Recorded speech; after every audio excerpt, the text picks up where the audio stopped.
Good morning mga dud. Ngayong araw mga dud, magkakabit tayo ng ating charger sa ating motor. Bumili tayo, kuha lang tayo dito gamit.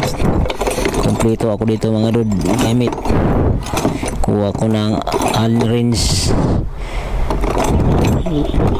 dalawang alin, saka malaki yun eh. Okay, ito tanggalin natin to mga dud. Yan, tanggalin natin yan. Okay, dalawa to eh. Mas mayroon pa yan dito sa ilalim. Ito.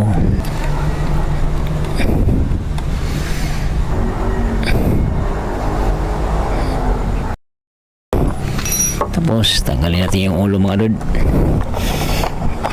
Ini clip lang yan. Okay, tapos tanggal. Ano, baka magasgas.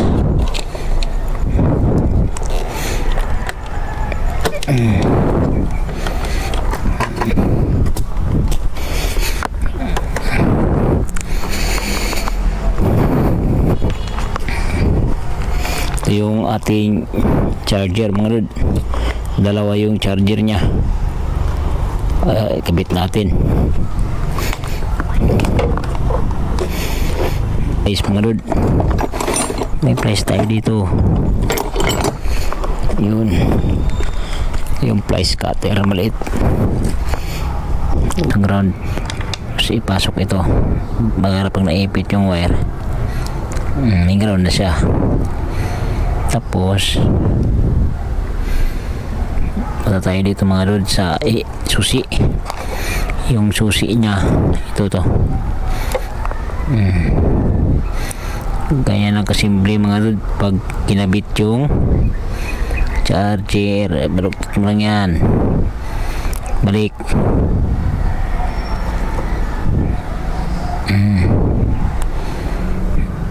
Okay, testing natin mga dud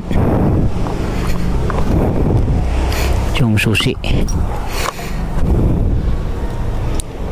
Lubat siguro.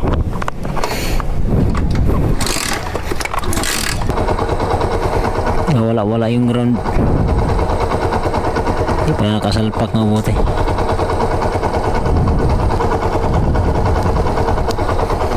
Ayun, ang taas ng battery 16.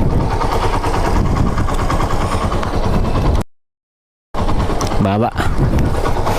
Okay na, kabitan natin to. Ay, ayusin muna natin yung wire mga dud.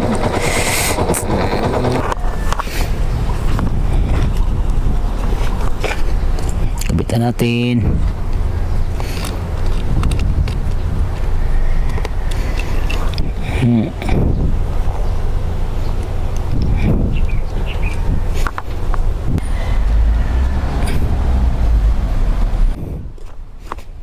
Ayos.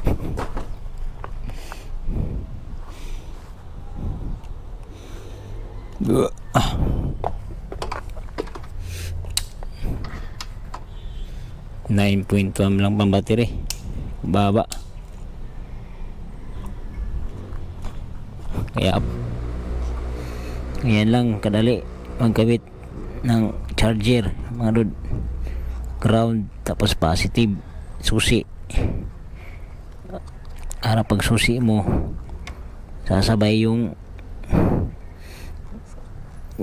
batkan mo. Tago natin ito mahaba. Okay, kabitan natin to. Tusok lang yan. Gusto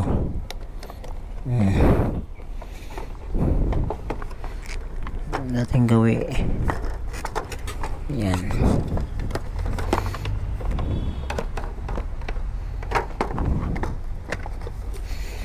Mas yan silalim ilalim ng ano, baka hindi maipit yan.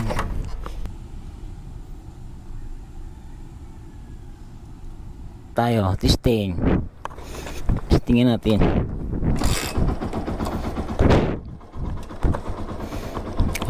12.55 umangat di ba? Okay, Testing. Kung gagana.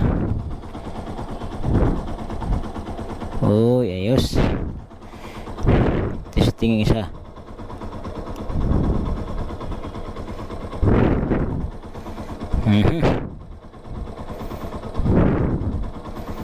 Kung gana. Kakarga yung battery ko ah.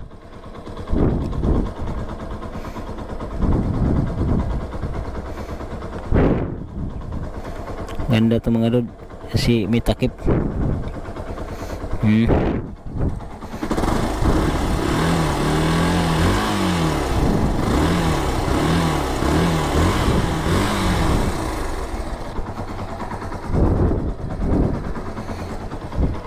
Mickey Mouse natin balik mga tools. Ito yung langis ko na ginagamit mga lord, Advance 15W40.